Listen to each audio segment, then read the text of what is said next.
It's time to retread old ground and Surface 2. So, other than an ominously red sky, this map is much the same as Surface 1, except I actually find this variant more irritating with security cameras. Like the Frigate, there's an objective you could fail if you press use, but in this case it's humorously a transmission asking what's wrong. You're supposed to shoot the comms. Other than watchtowers though, the actual layout of the map is virtually identical, which comes across as very cheap filler to me, even has the same guards constantly running forward.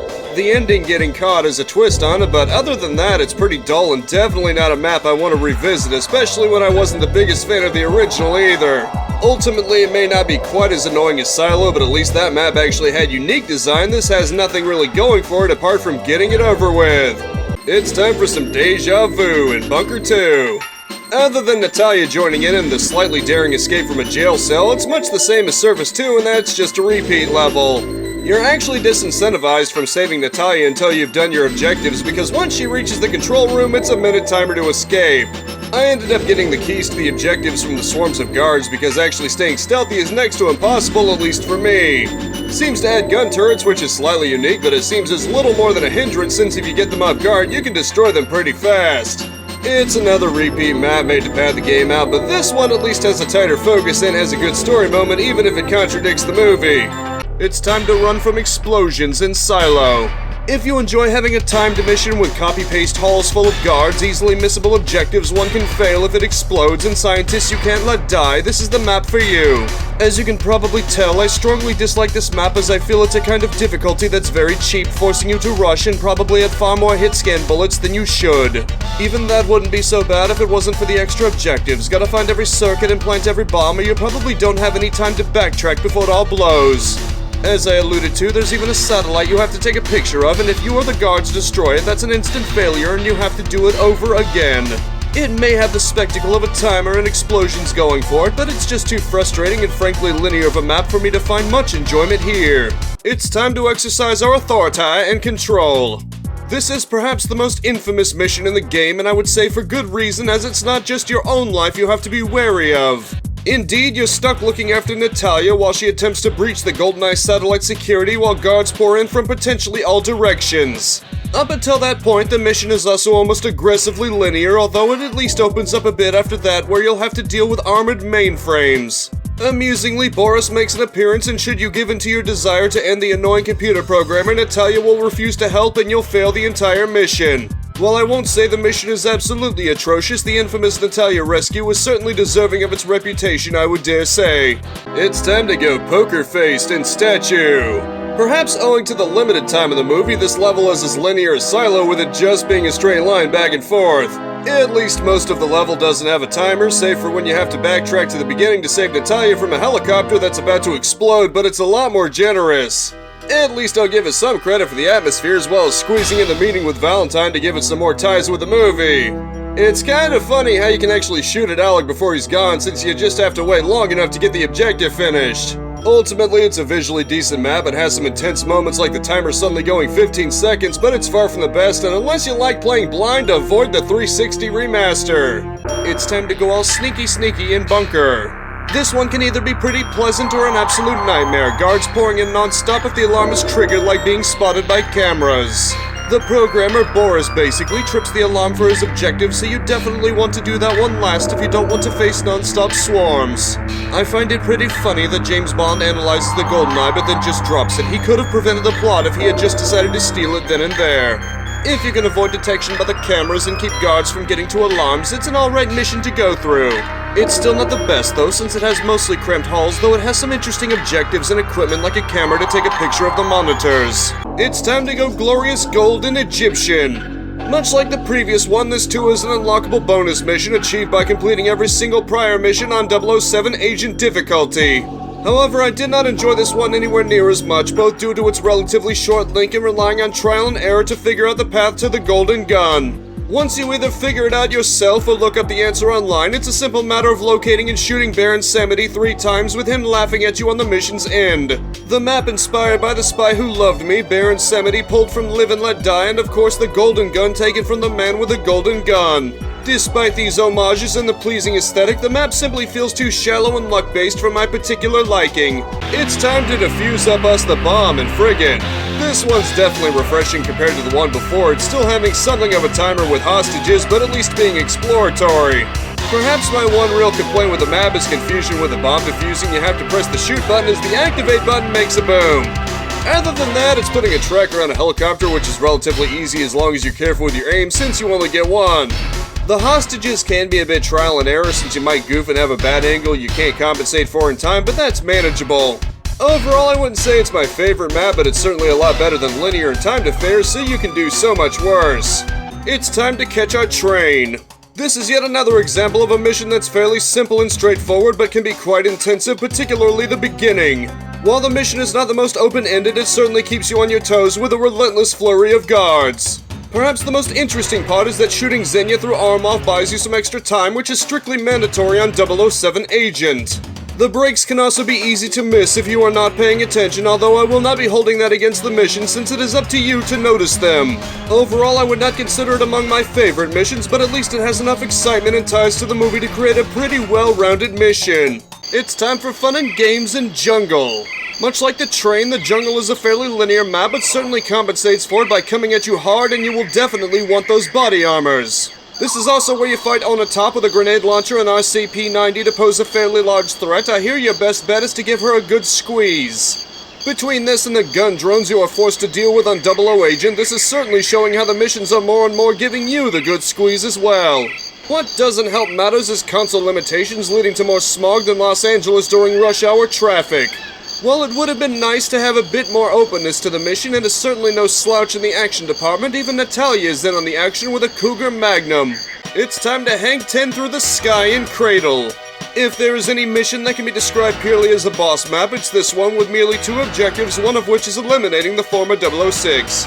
While it has a decent draw distance, it offers little in terms of aesthetics. This is a case where the cancelled 360 remaster is vastly superior, showcasing the terrain from the movie. Other than dealing with Alec himself, it's essentially a never-ending flood of his special forces in addition to turrets protecting the satellite controls themselves that you'll have to deal with under timer. While the map's design technically allows some non-linearity, you're heavily encouraged to simply follow Alec until he leads you to the climactic ending. I will give the mission credit for its excitement, although a lack of cover can cause the difficulty to feel a bit cheap in places. It's time to file our complaints and archives. The way the plot unfolds is pretty amusing, with the guards insisting you are a terrorist, but then Mishkin himself instantly trusting you with no indication that Oromov had silenced him. Much like Bunker 2, it starts you out unarmed and you have to find a way to get out. You even get the Magnet Watch again for this task. The map is fairly open despite its relatively small size, but this may work against it in a way since Natalia is in a random room for you to seek out. Fortunately, there's not too much you need to do, even on 007 Agent, a simple talk with Mishkin to get the black box and escaping with Natalia. As a whole, the map is relatively small and a little bit luck-based, but it more than compensates with the intense action as you make your way through guards. It's time to go for a gas and facility. This map's a lot smaller in scale than the dam since it takes place inside a building complex, though it does have a pretty massive tank room near the end. Perhaps the one irritating part of this map is you have to meet with a double agent to give you a door decoder, but where he is randomized, so you have to search around for him among normal scientists. At least it has the fun moment of dropping into the bathroom, even if the stall you drop into doesn't have a guard in it, which kinda hurts the movie reference. It's not a bad map, it adds some interesting things like remote mines and sets things up with Alec, aka 006. Ultimately, though, it's a little lacking compared to what came before it, with smaller layouts and having one objective relying on luck, and definitely isn't the best. It's time to squeeze through tight crawl spaces in Caverns.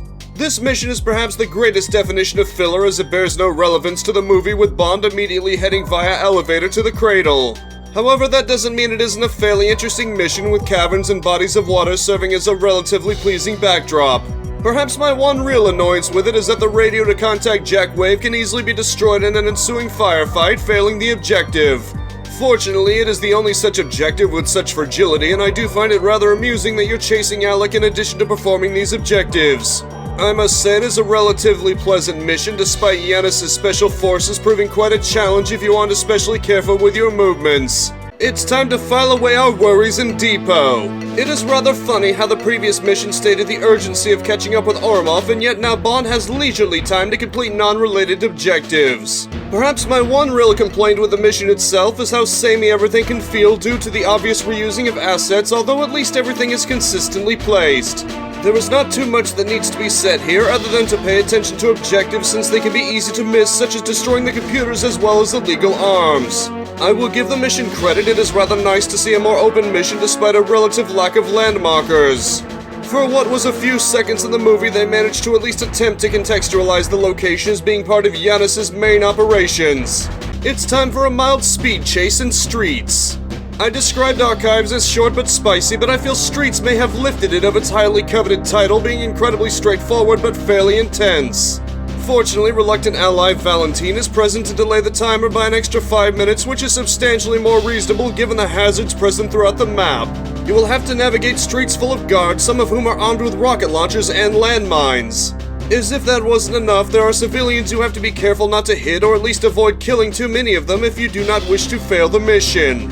I would compare it to Runway, which is humorous given it also gave you access to a tank. It may not be a particularly lengthy map, but it compensates with sheer intensity.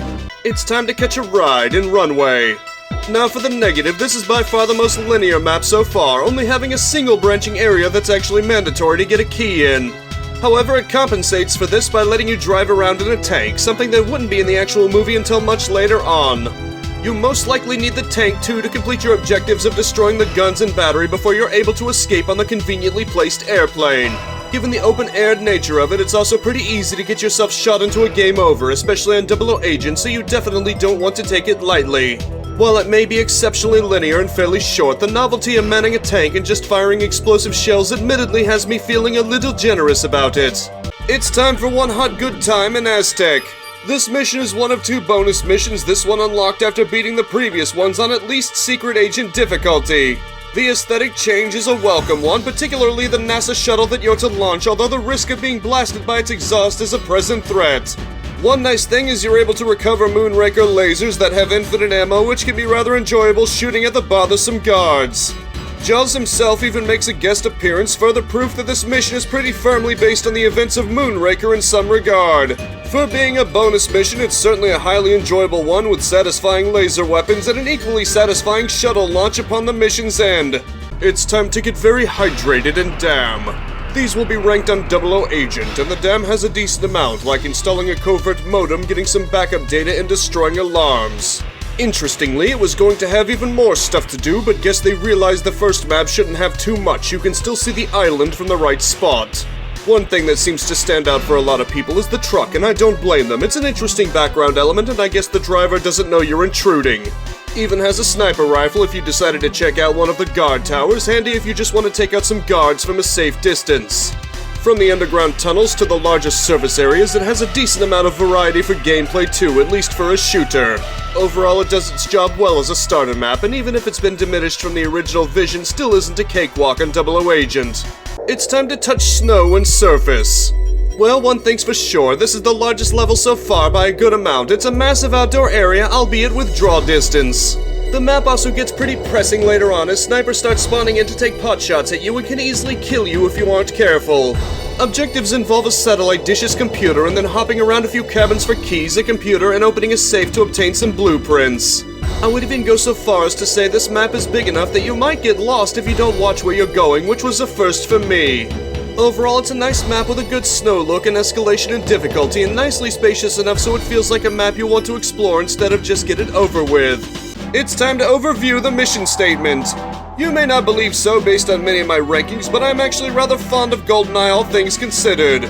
While nothing will ever replace Doom in my heart for first-person shooters, Goldeneye succeeded in proving the mettle of console shooters. My only real complaint about the game as a whole is it was meant to be on rails, and it certainly shows with the way it handles aiming much of the time. If you can look past this, however, what you'll find is quite good for its time, able to reinterpret much of the movie's events in some clever ways in order to extend the gameplay. If you are able, being able to play it on PC via mouse and keyboard at 60 frames is my preferred method, or perhaps you can give the cancelled remaster a go if you're prepared to deal with its glitches and potential game crashes.